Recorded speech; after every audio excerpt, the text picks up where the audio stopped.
I don't think many companies were expecting to prepare an AI or LLM strategy when the year started, actually. What do you think are some of the most impactful technology shifts, like, fundamental changes that you think are going to happen in the next 5 years? Every time I've done a review with Bill G over the last many years, invariably he ends with this question: when can I actually query your database in English?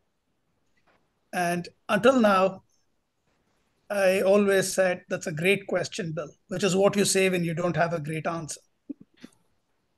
This time around, I showed him an assistant, a co-pilot in Microsoft jargon, right? And that's something I would point to as a direction. No one will ever write a SQL query from scratch anymore. No one will ever tune a database from scratch anymore. No one will build a data pipeline from scratch anymore.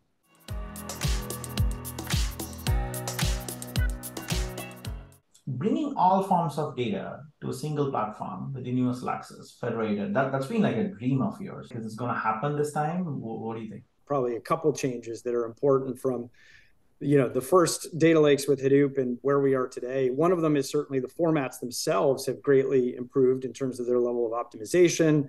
We use columnar formats now to get great read performance, and they support updates and deletes. So like the functionality gap between a traditional data warehouse and what you can do now with a query engine and open formats, that gap has closed dramatically.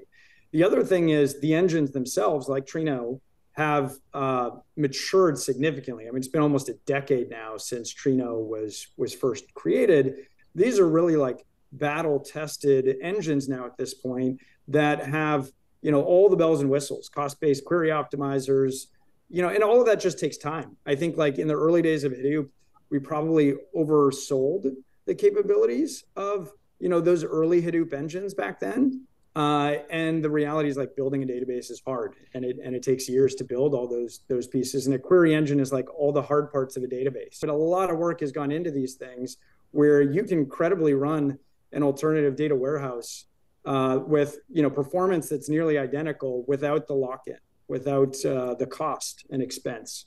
And I think that's game changing, and it's real. It's really happening now.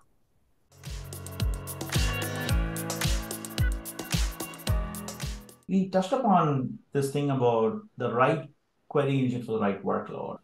Do you think it's more of a need or a want? Like, is it just some mostly things that you think the bigger tech companies should do, or what do you think is stopping people from picking the right engine for the right workload out there at large? So I think using the right query and compute engine for specific workloads is absolutely a need rather than just a want. You have a diversity of workloads, like some you need real-time data, some you need more historical, some you need much faster query performance because it's side-facing. Then it's really hard to find a single engine that's just going to do it all and that ticks all your boxes, right?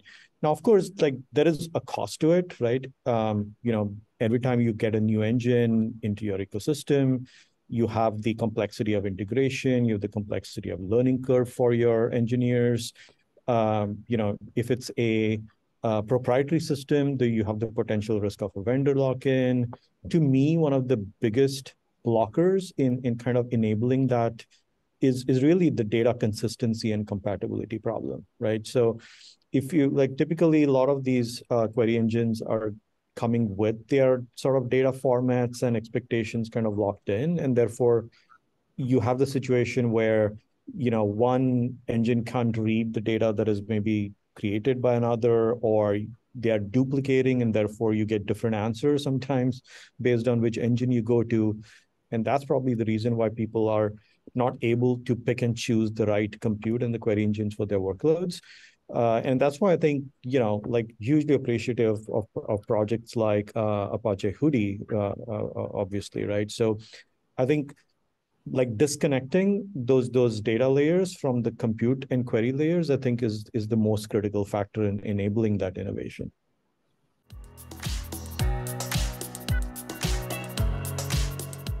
What framework should one use when deciding between building in-house DIY and just off-the-shelf open source versus using a managed service?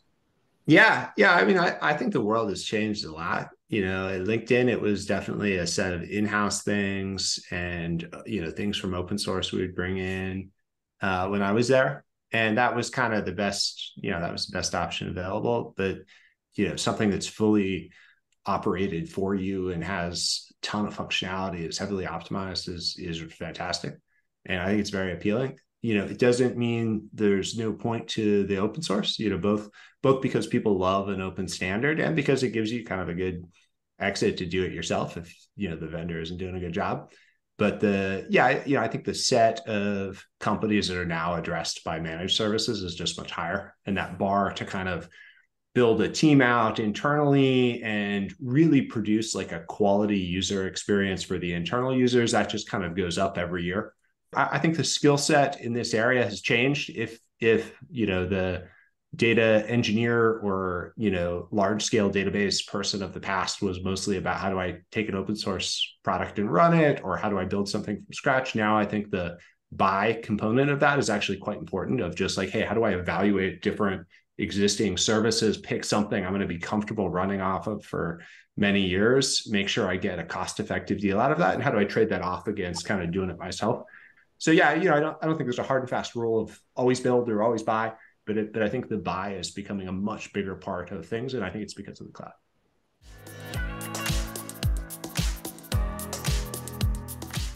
$1 billion question. Do you think lake and warehouses are going to converge?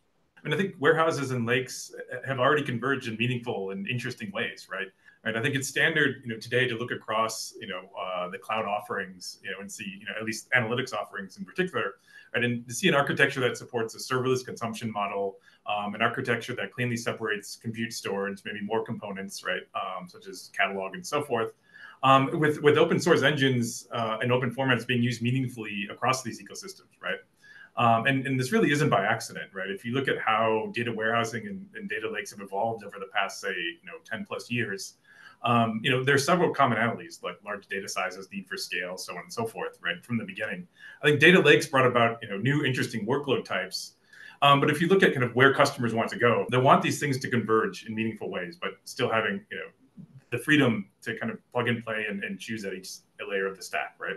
So at the end of the day, you have data assets that they want to manage and analyze, and ideally they see things under a single umbrella, right? But not necessarily disparate systems.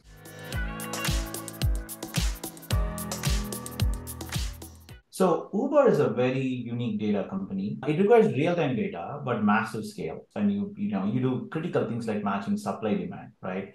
So how have you architected with open source data over the years? Are there tools, platforms that have been like particularly impactful to get Uber to where it's today?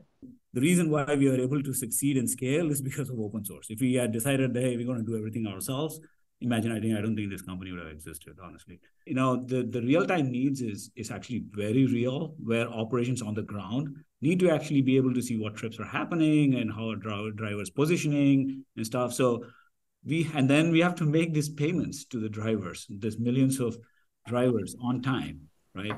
And these folks are coming to our platform to earn money. So anyways, this is where Vinoth was very much involved in actually creating the transactional data lake as a concept to begin with, right? And that became a streaming transactional data lake, and that's where Hudi came in. And I would say that's been our biggest benefit, where we are able to run this data lake in an efficient manner and provide real-time insights for all these different domains that I talked about.